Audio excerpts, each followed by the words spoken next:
Europe demands a puppet. Niger chooses a patriot and shadows fold over the old empires of the North. Welcome back, you're watching The Global Observer. The game is up in West Africa and Brussels is starting to panic. Yesterday in the air-conditioned halls of the European Union Parliament, 529 politicians sat down to decide the fate of a country thousands of miles away. They passed a decree. They demanded that Niger releases Mohamed Bazoum and hand the keys of the nations back to the old guard. But tonight we aren't just reading a resolution, we are exposing the ultimate audacity. Who gave the EU the right to tell a sovereign African nation how to run its own house?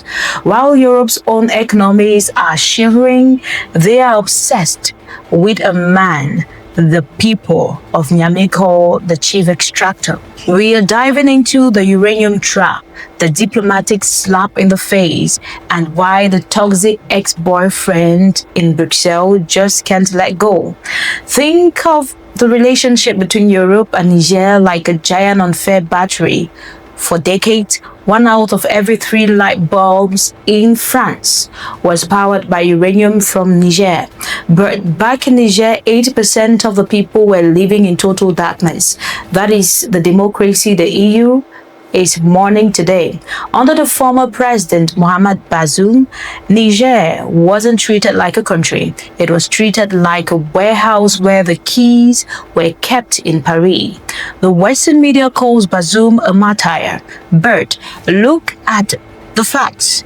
Niger sits on mountains of gold, oil, and high-quality uranium.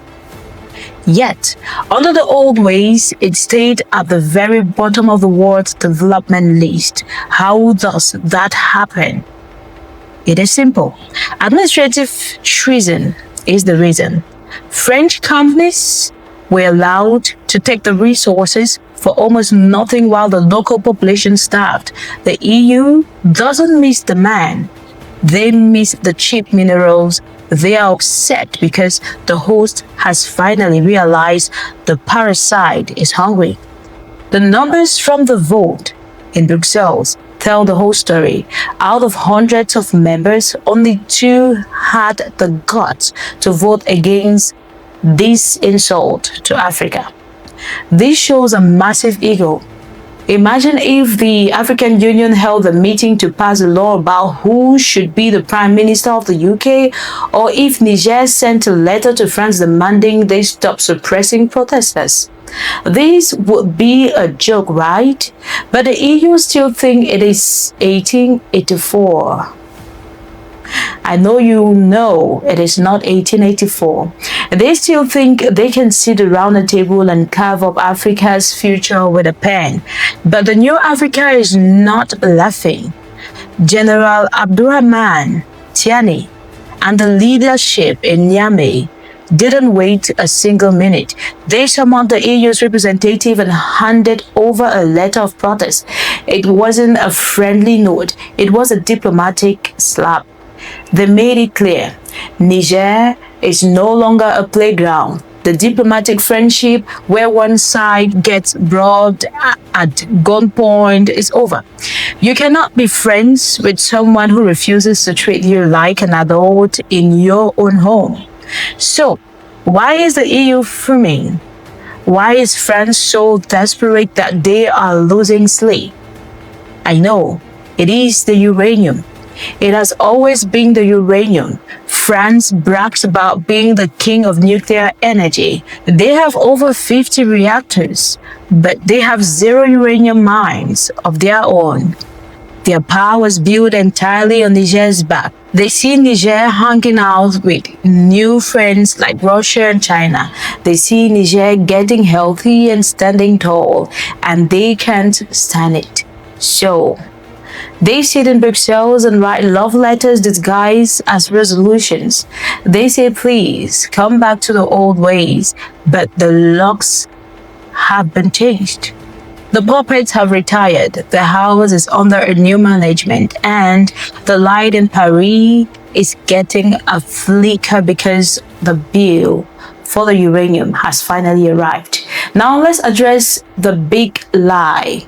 Dear viewers, the EU says Bazoum is being held for no reason, but in Niger he is facing trial for high treason. He is being investigated for working with foreign agencies to drain the national treasury.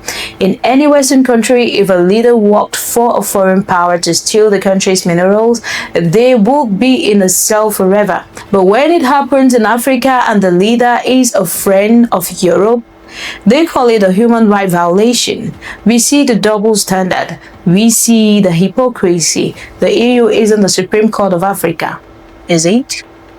This is a masterclass in how an empire crumbles. When the puppets finally cut their own strings, the puppet master has nothing left to pull. The alliance of the Sahel states, Niger, Mali, and Burkina Faso has built a wall of dignity that Brussels simply cannot climb over. They are a new generation of leaders. They don't want a pat of the back from the West. They want results for their people. To the youth watching this, for the first time in our lives, we are seeing African leaders who aren't afraid of a letter from Europe. We are seeing a generation that understands sovereignty isn't a gift. It is something you take. The EU thinks they are obliging Niger to act, but the only people Niger is obliged to serve are the Nigerian people. We know the history of the CFA francs. We know how the central banks were used to fund foreign lifestyles. The African leaders are saying, never again. Let the EU pass 1,000 more resolutions. Let them vote until their fingers are tired. It won't change the fact that the uranium is staying in the ground until the price is fair. It won't change the fact that patriots have replaced the puppet. Africa is no longer asking for a seat at the table. We are building our own house and we are using our own material to do it. The Brussels bluff has been called the hunt of our resources is over. This is a vital chapter of Black history being written right now. Not with ink, but with courage.